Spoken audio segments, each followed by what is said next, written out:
Pakistan under 19 Asia cup کا champion بن گیا۔ Final میں بھارت کو 191 رن سے عبرتناک شکست دے کر ٹائٹل اپنے نام کر لیا۔ پہلے قومی بیٹرز نے بھارتی بولرز کا بھرکس نکالا، پھر گیند بازوں نے بھارتی سورماؤں کو دھول چٹائی۔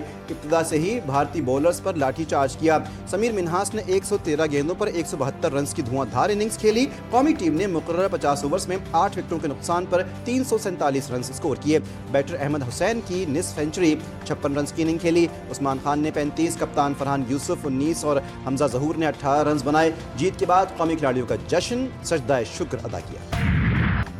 انڈر 19 ایشیا کپ کا ہیرو سمیر منہاس قرار۔ سمیر منہاس نے بھارتی بولرز کو ناکو چنے چبا دیے۔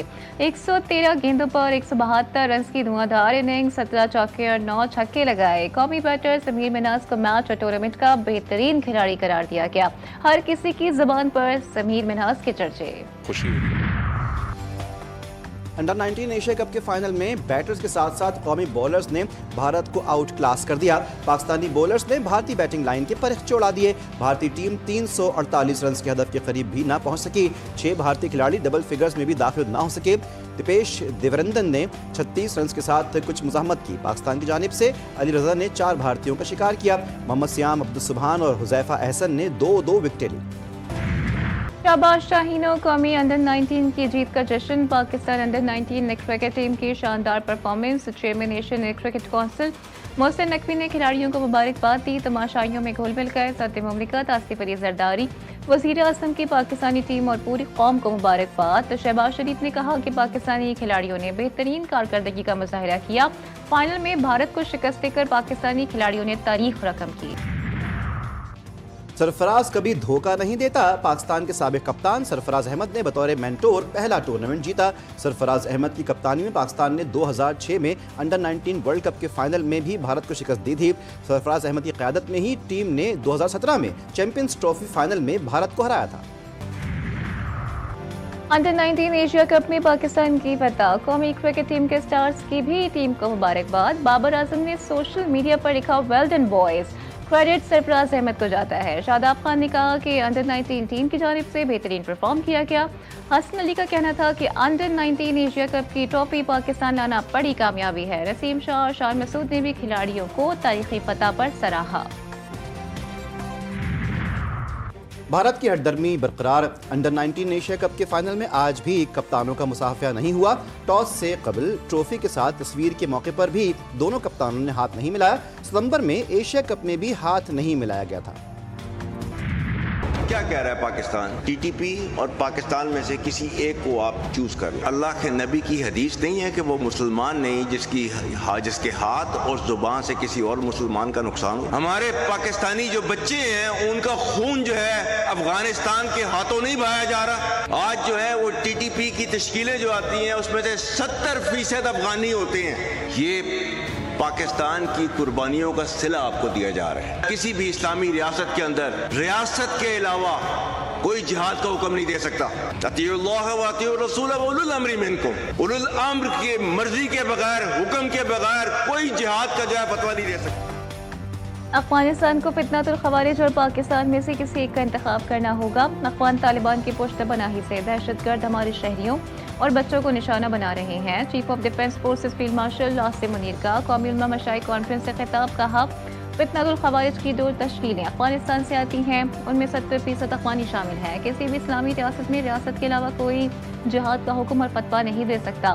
آپریشن بنیانی مرسوس میں اللہ کی مدد آتے ہوئے دیکھی اور محسوس کی۔ ریاست طیبہ اور ریاست پاکستان کا قیام کلمہ طیبہ کی بنیاد پر رمضان کے بابرکت مہینے میں ہوا۔ دونوں ریاستوں میں مماثلت کی وجہ یہ ہے کہ رب کائنات نے انہیں خادم حرمین بنانا تھا، ہمیں محافظ حرمین بنانا تھا۔ صدر مملکت آصف علی زرداری کا دورہ عراق۔ صدارتی محل آمد پر گارڈ آف آنر پیش کیا گیا۔ صدر زرداری اور عراقی ہم منصب کے درمیان 1 on 1 ملاقات۔ پاکستان اور عراق کے صدور کے درمیان بھی وفود سطح پر مذاکرات ہوئے۔ صدر زرداری نے صدر عبداللطیف جمال راشد کا شکریہ ادا کیا۔ دونوں رہنماؤں نے 2 طرفہ تعلقات کی صورتحال کا جائزہ لیا۔ تجارت، سرمایہ کاری، زراعت اور دفاعی پیداوار کے شعبوں میں وسعت دینے پر روشنی ڈالی۔ تجارت اور تجارتی سرگرمیوں کو آسان بنانے کے لیے تجاویز بھی دی۔